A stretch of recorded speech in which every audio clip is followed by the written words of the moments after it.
Happy Father's Day. This week, get 22% off Adventures All Access when you use the code FATHER. Alrighty, back to my show.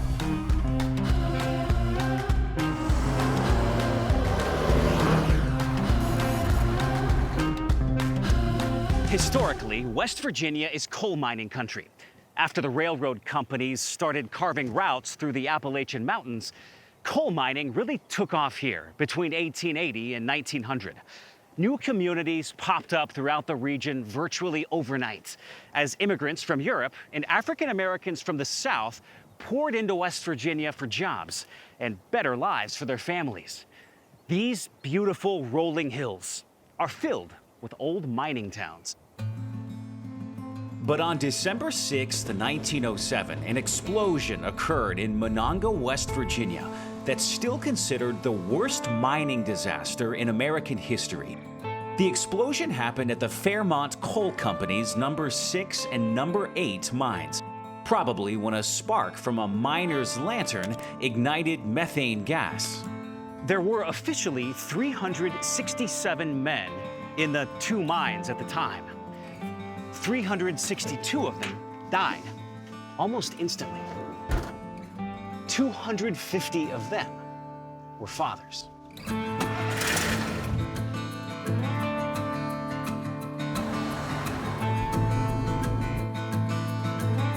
This is a monument to the Monongah mining disaster of 1907.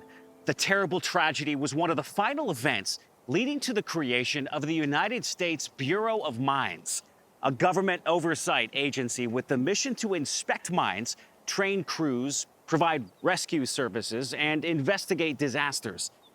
It was considered a major safety initiative for coal miners in the entire mining industry.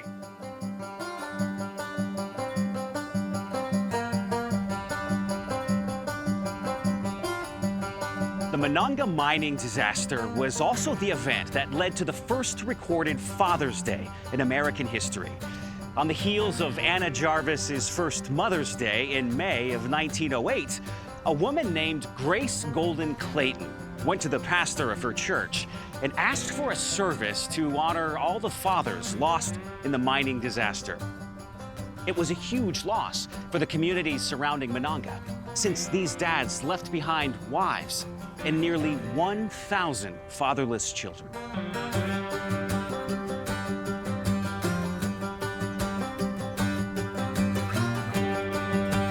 Pastor Robert Thomas Webb in the neighboring town of Fairmont agreed to Grace's idea, and Father's Day was held in his church about 20 miles down the road from Grafton, where the first Mother's Day in U.S. history occurred just 2 months earlier.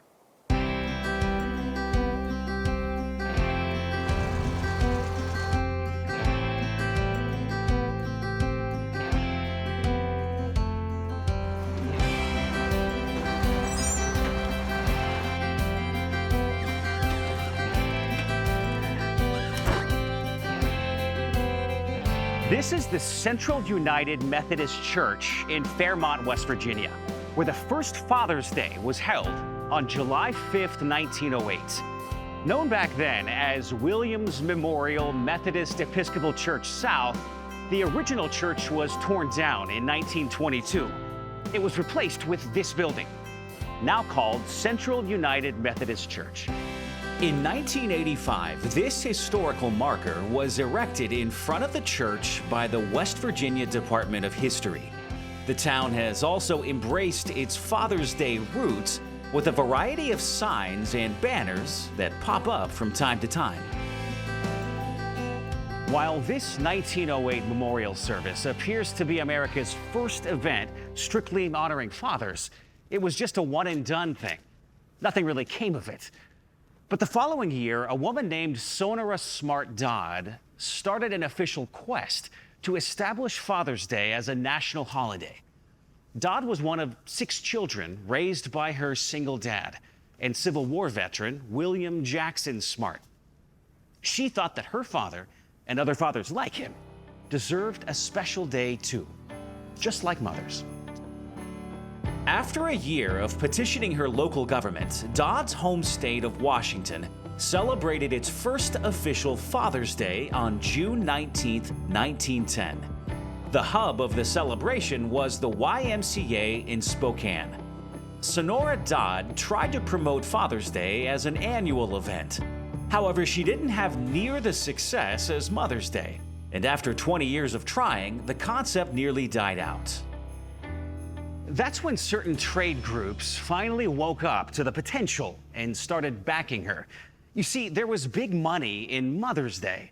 So the manufacturers of ties, tobacco pipes, and fishing gear all liked the idea of an annual holiday that celebrated fathers, too. Interestingly, Americans picked up on the ruse and resisted the holiday for a couple of more decades. Newspapers around the country even published sarcastic articles and comic strips calling out the retailers for their thinly veiled attempt to match the commercial success of Mother's Day.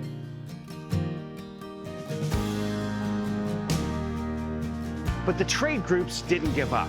And in 1966, President Lyndon B. Johnson finally issued the first proclamation honoring fathers and designating the third Sunday in June as Father's Day.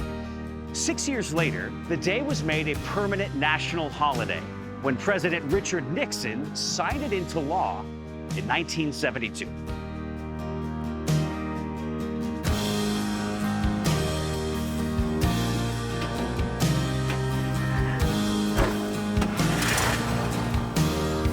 So, there you have it, the history of Father's Day in America.